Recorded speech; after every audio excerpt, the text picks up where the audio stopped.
Sinamuciye ugutwi barabeshya. Umuraperi wamenyekanye cyane ku mbuga nkoranyambaga zigiye zitandukanye witwa Skaytu n'umugore we bageze mu nzira za gatanya.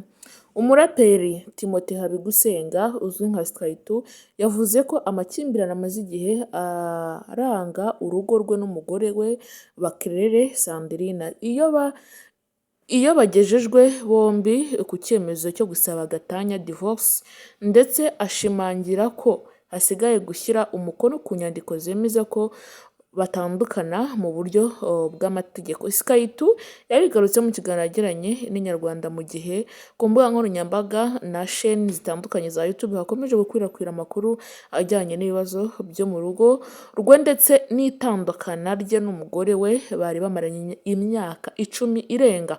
Umugore we kandi ahamya neza yuko uyu mugabo yamuciye ugutwi, amuca ugutwi amurumye, ariko ku munsi w'ejo ubwo Skaytu yajyaga kwitaba urwego rw'ubugenzacyaha RIB, amakuru yatangaje yavuze yuko Skaytu yahise atabwa muri yombi.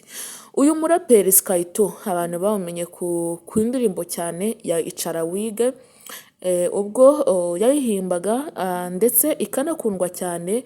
Icara Wige rwose yabaye indirimbo imaze kwamamara, ndetse naho abantu benshi bamumenye cyangwa bakaba bamuzi ku izina rya Wabagayi cyangwa Skaytu.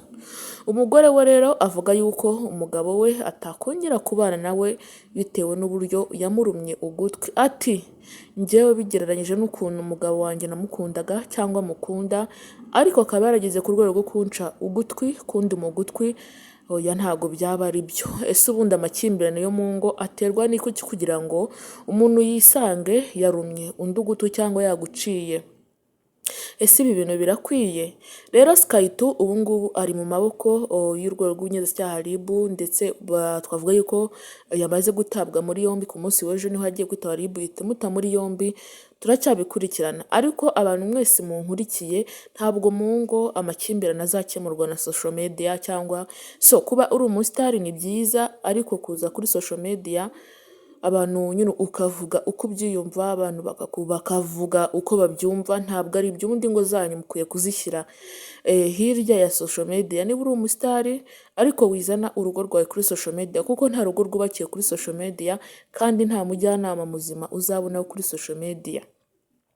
Abantu bamwe bazavuga uko bashaka, abandi babyesitara uko bashaka, abandi bavuga uko bashaka, ariko wowe ubwawe nuba ukamenya yuko nyine social media ari social media, kuko nta mukunzi wo kuri social media, bose baba bishakira ibirayi, buri wese yikurura yishyira, buri wese yumva ashaka kugira ngo agere ku kintu runaka agusebye cyangwa kuvuga uko tari, ariko nta kubakira kuri social media, nta rukundo rwo kuri social media. Skaytu n'umugore we rero, umugore we yatangaje yuko rwose atakongera kubana na Skaytu bitewe n'igikomere yamusigiye cyo kumuruma ugutwi. Ati njyewe ndifubyi, nagiye ngurisha iwacu hose, maze kuhagurisha kubera uburyo nakundaga Skaytu, ndaza dushakamo inzu nziza cyane ari nayo tubamo, turagomeza turashaka, ariko inzoga, ati njyewe ndazinywa, ariko inzoga ntabwo zankoresha icyazi cyo kuvuga ngo ngiye guca umuntu ugutwi cyangwa kumuruma umuntu ugutwi. Ati ndazinywa kuko nta muntu utazinywa. Rero ni ikiganiro umugore yagiranye n'itangazamakuru ho mu Rwanda, cyane cyane sheni za YouTube, aho yagaragaje yuko umugabo we bakundanye kuva kera, ariko atakongera kubana n'umugabo we bitewe n'uburyo yamurumye ugutwi, akaba yaramusigiye igikomere kirekire. Bantu muri kunyumva, bantu mudukurikira, bantu twumva aho mugiye mutandukanye hose, ndagira ngo mbabwire, niba uri umugore cyangwa uri umugabo uteganya kubaka urugo, ntuzaje kuri social media ngo uvuge yuko urugo rwawe ariho urwubakiye. Apana, urugo rwawe ntabwo ruzaba rwubakiye kuri social media cyangwa kugira ibigare bibi. Umugore we agaruka kuntu yagize ibigare bibi, akagaruka uburyo yashakanye n'umugabo we, umugabo we akazagira ibigare bibi, bakagenda bakanarara, akagenda umugabo we ntatahe, agataha icyumweru gishize. Ariko ni gute umugabo ufite umugore ataha ibyumweru kimweru gishize, wowe mugore ukamwakira? Ntaho nabibonye, ariko ibisigaye bibera mu ngo ni agahomamunwa.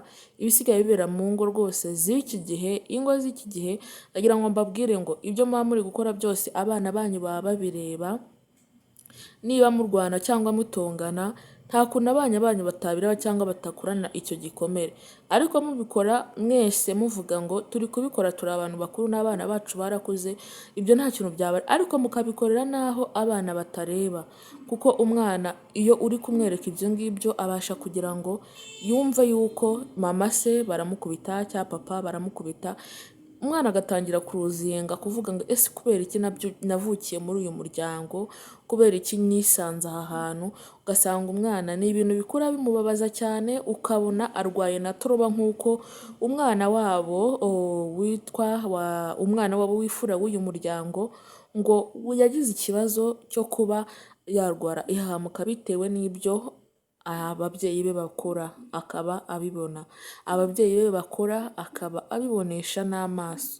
Rero bantu munkurikiye mugerageze mwubake ingo zanyu, apana kuza kuzishyira kuri social media, ko buriya social media nta kizabavura, ahubwo uzasanga musenyeye kuri iyi mihanda nk'uko abantu bajya babivuga, uzasanga musenyeye kuri social media nk'uko abantu bajya babivuga, uzasanga urugo rubaye nabi nk'uko social media rwose kubakira urugo bitaba ari sawa. Ngayo nguko rero wabagayi wanyu, abantu benshi nabonye rwose batera komante baravuga ati nta mugabo wakubise umugore noneho deka akagera naho amuruma ugutwi, ibyo bintu ntabwo biba bikwiye, ibyo bintu ntabwo biba ari sawa, bamunenze ariko ntabwo ari byo.